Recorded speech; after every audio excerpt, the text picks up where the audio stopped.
On the 7th of March, Indian Prime Minister Narendra Modi visited the Kashmir Valley for the first time since the revocation of Article 370. From Srinagar, he sent a resounding message to the world. What he said epitomizes the spirit of New India. He said, and I'm quoting, "This is the new Jammu and Kashmir for which we have waited for many decades." Indeed, this is New India's New Kashmir, and New India has grand plans for New Kashmir. Plans to make it more democratic, prosperous and equitable. Well, today the Indian government is taking steps to steer Kashmir towards achieving these goals. The first step involves making Kashmir more democratic. In fact, on Tuesday, the Home Minister of India, Amit Shah, made major announcements regarding Jammu and Kashmir. He said that the assembly elections in the Union Territory would be held before September. This move is aimed at fulfilling Prime Minister Narendra Modi's promise of making Kashmir more democratic. He emphasized that this democracy will not be limited to a few families and will instead be a people's democracy. This is direct criticism of dynastic politics and the exploitation of the resources by the self-serving political elite. The last elected government of BJP and PDP collapsed in 2018 after the BJP withdrew from the alliance with the PDP, citing worsening security situation in the erstwhile state. Fast forward to 2023. The Supreme Court upheld the revocation of Article 370 and ordered the Election Commission of India to conduct elections in Jammu and Kashmir by September 2024. The poll panel recently announced the dates for the national elections and confirmed that assembly polls in Jammu and Kashmir will take place soon. The next step on the government's new Kashmir agenda would be to make it more prosperous. Thanks to a massive drop in terror cases, the government is now planning to revoke a law that gave special powers to the security forces stationed in Jammu and Kashmir. Amit Shah has said that the Indian government will soon consider revoking the Armed Forces Special Powers Act, called AFSPA, 34 years after it was implemented in Jammu and Kashmir.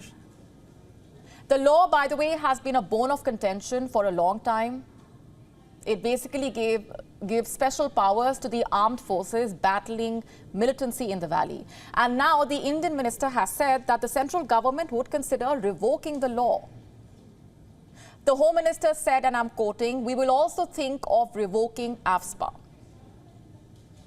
In fact, speaking to an Indian news agency, Amit Shah said that the government was planning to pull back troops from the Union Territory. He said that law and order would be left to the Jammu and Kashmir police to handle alone.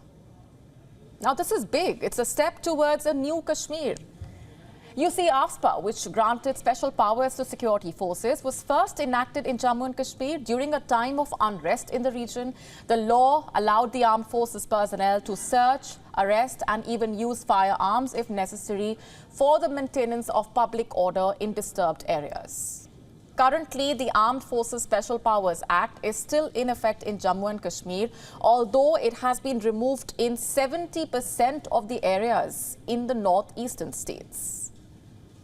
The revocation of AFSPA will lead to a new confirmed stature of Jammu and Kashmir on the global stage as a peaceful region. Its removal would script a new chapter in the history of the valley, once considered a hotspot for Pakistan-sponsored terrorism. Despite Pakistan's efforts to destabilize the region, the government has been able to improve the overall security situation in the valley, and a lot has been achieved in this regard. Stone pelting incidents have been reduced, and there has also been a sharp decline in terror incidents.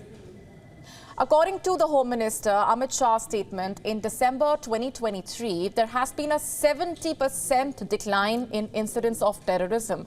Not just that, Jammu and Kashmir has also seen a 72% drop in deaths of civilians due to terrorism. Since 2022, the Jammu and Kashmir administration has been collating data on law and order, including incidents of stone pelting. While in 2010, there were over 2,000 incidents of stone pelting. In 2023, there was 0 incidents of stone pelting. All thanks to India's action against Hurriyat leaders, the crackdown on terror funding and terror financing. Not just that, it's almost after 3 decades that schools in Jammu and Kashmir are functioning without being forced to shut down due to the hartal calls by the separatist groups. You can move around the Union territory without the fear of being caught in stone pelting. That era of closures, curfews, fear is slowly but surely fading away. You see, the situation in Kashmir was created by Pakistan's support to terrorism. No matter what Islamabad tells the world, Pakistan's support to cross-border terrorism was not only a bid to unilaterally change the status quo on the ground, but also undermine India's secular fabric. Forget fixing its own house. The neighbor has always been busy providing safe haven to terrorists and trying to dismantle peace in the Kashmir Valley.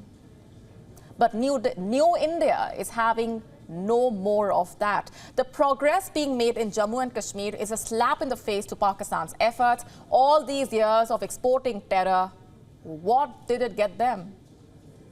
An economy in tatters, a society in peril, rise in terrorism, all troubles of its own making.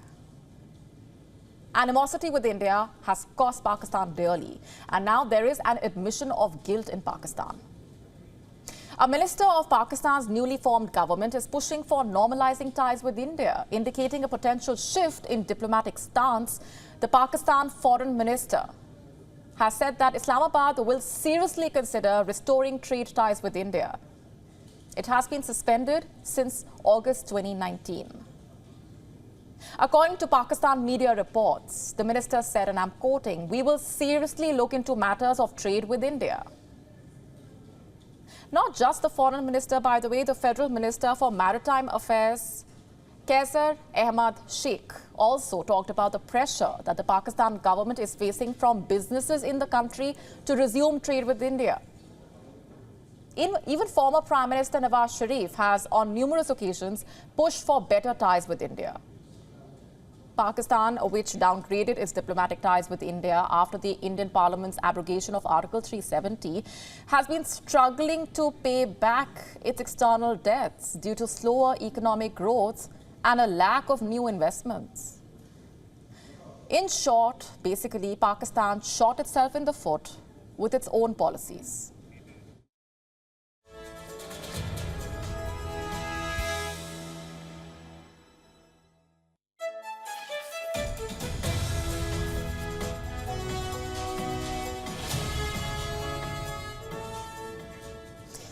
Now, that is the reality of Pakistan.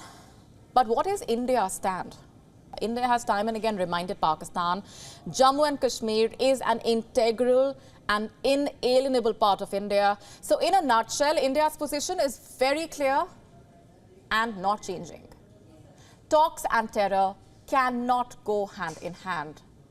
And that is new India's new Kashmir. To stay up to speed with the latest news, download the WION app and subscribe to our YouTube channel.